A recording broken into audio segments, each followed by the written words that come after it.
আসসালামু আলাইকুম বন্ধুরা, আশা করি সবাই অনেক অনেক ভালো আছেন। নতুন একটি ভিডিও নিয়ে আবার হাজির হয়ে গেলাম। বরাবরের মতো আমি শফিক, আর আপনারা দেখছেন গার্ডেনিং ফিউচার বাংলাদেশ।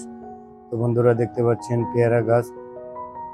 তো এই জাতটি হচ্ছে আপনার থাইল্যান্ডের মাধুরী পেয়ারা। তো এই গাছটির জাতটি খুবই ভালো। তো এই গাছের বয়স আমার ছাদ বাগানে প্রায় 2 বছর প্লাস। তো এর আগে আমি অনেক ফলন খেয়েছি। তো এবারের মতো অনেকগুলি ফলন হয়েছে, দেখতে পাচ্ছেন ছোট ছোট আকৃতির হয়েছে। তো গাছটি বয়স যত আস্তে আস্তে বাড়ে, ফলের সংখ্যাও বাড়ে, এবং ফল যদি আপনার গাছে বেশি থাকে তাহলে ফলের সাইজগুলি ছোট সাইজ হয়। তো দেখতে পাচ্ছেন আমি অনেকগুলি ফল পেয়েছি এবার, মাশাআল্লাহ। তো এই জাতটি খুবই ভালো, খেতেও যেমন চমৎকার, দেখতেও তেমনি চমৎকার। আমি লাল জাতের গাছগুলি খুবই পছন্দ করি, এর কারণ হচ্ছে এই লাল জাতের ফলগুলি খুবই মিষ্টি হয় এবং অসাধারণ একটি ফ্লেভার হয়, যার কারণে আপনার খুবই ভালো লাগে। তো এই গাছটির যত্নে আমি সাধারণভাবে করে থাকি। তার মধ্যে হচ্ছে গোবর সারটা বেশি ব্যবহার করি। এছাড়াও হাড়ের গুঁড়া, শিংকুচি, নিম খোল, সরিষার খোল, ডিমের খোসা, পেঁয়াজের খোসা, এছাড়াও বাড়িতে থাকা সবজি পচার জল ব্যবহার করে থাকি। তো সব মিলিয়ে নর্মালভাবে আমি যত্ন করে থাকি। তো দেখতে পাচ্ছেন কিছুদিন পরের অবস্থা, ফলগুলি পেকে গেছে। এই পাকা ফলগুলি আজকে পারবো, আপনাদের সাথে শেয়ার করব যে ভিতরের কালারটা কিরকম হয়। তো দেখতে পাচ্ছেন ফল বেশি হওয়ার কারণে আপনার ফলের সাইজগুলি ছোট হয়ে গেছে এবং পেকে যাচ্ছে। তো অনেকগুলি ফল হওয়ার কারণে এই প্রবলেমটা হয়। তো আপনারা যদি থিনিং করে ফল কমিয়ে রাখেন তাহলে বড় সাইজ হবেন। তো পরবর্তীতে আমার ছোট কয়েকটা ফুল থাকে, ওইগুলি পরবর্তীতে আবার যখন বড় হয়, বড় সাইজ হয়, তো সেটাও আপনাদের সাথে দেখাবো।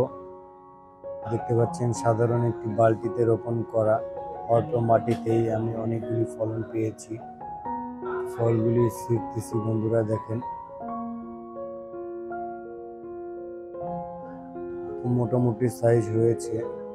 তবে এই জাতটি খুবই ভালো, আপনারা ছাদ বাগানে চাইলে রাখতে পারেন, কারণ আপনার খেতে খুবই সুস্বাদু।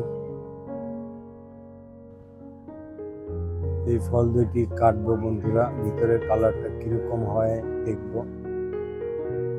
তো এর আগে আমার খাওয়া হয়েছে, ফলটি খুবই সুস্বাদু। আর লাল রঙের যে ফলগুলি হয়, ওই ফলগুলিতে এক্সট্রা একটা ফ্লেভার থাকে, যেটা খুবই ভালো লাগে।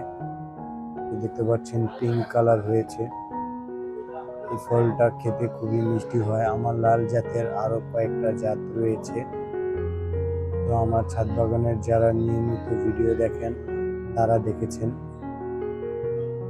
আমার কাছে চায়না পিঙ্ক পেয়ারা রয়েছে, ভেরিগেটেড লাল জাতের রয়েছে, আর এটা হচ্ছে মাধুরী জাতের লাল। তো মোটামুটি লাল অনেকগুলি জাত রয়েছে। তো এই জাতটা আমার খুবই ভালো লাগে, যার কারণে রোপণ করা। তো সব কয়েকটা হারভেস্ট করেছি। তো এছাড়াও আমার 2-3টা রয়েছে ছোট অবস্থায়। তো এগুলি আবার পরে হারভেস্ট করব, আপনাদের সাথে শেয়ার করব। কিছুদিন পরে কিরকম হয় দেখব। দেখতে পাচ্ছেন বন্ধুরা, আমি খেয়ে দেখলাম, খুবই মিষ্টি এবং অসাধারণ। তো বন্ধুরা, কিছুদিন পরে আবার দেখতে পাচ্ছেন যেই 2টা ফল ছিল ছোট ছোট, আরো 2টা রয়েছে। তো এর ভিতরে একটি বড় হয়ে গেছে।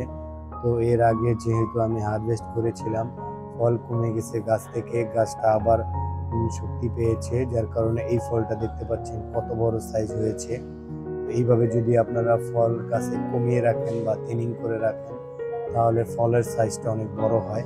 আমি যেহেতু বাসায় খাবো এর জন্য থিনিং করিনি, যার কারণে এর আগের বার কিছু ছোট ছোট পেয়েছি। তো পরের গুলি আবার বড় হবে। তো দেখতে পাচ্ছেন 2টা অলরেডি আবার রয়েছে। যেহেতু এটা 12 মাস না, তারপরেও কিন্তু আমার আগে পরে ফুল আসার কারণে এই 2টা একবারে শেষে ফুল আসছে। আর এটা হলো আগের সিরিয়ালে ছিল। তো এই ফলটা অনেক মাশাআল্লাহ বড় হয়েছে এবং কালারটাও খুবই অসাধারণ হয়েছে, দেখতে পাচ্ছেন। এই ফলটা পারবো, এই ফলটাও কেটে দেখবো যে ভিতরে কিরকম কালার হয়। তো এটা ওজনও খুবই ভালো হয়েছে মাশাআল্লাহ।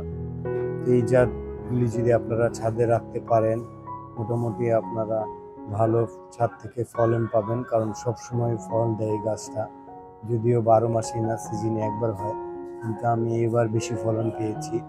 তো এইভাবে আমি ছাদ বাগানে অর্গানিকভাবে রোপণ করে থাকি, যার কারণে ফলগুলি খেতে খুবই সুস্বাদু হয়। বন্ধুরা এটা কাটবো, ভিতরে দেখেন কালারটা কিরকম হয়, অসাধারণ বন্ধুরা, পেকে গেছে। তো ফ্লেভারটা ছড়িয়ে পড়েছে। আজকের মতো এই পর্যন্তই। ভিডিওটা ভালো লাগলে লাইক করে দিবেন, আর এরকম ভিডিও আরো পেতে চাইলে সাবস্ক্রাইব করে অল নোটিফিকেশন বেল বাজিয়ে রাখবেন। তো বন্ধুরা পরবর্তী নতুন ভিডিও নিয়ে আবার আসবো। আল্লাহ হাফেজ, সবাই ভালো থাকবেন, সুস্থ থাকবেন এবং নিরাপদে থাকবেন।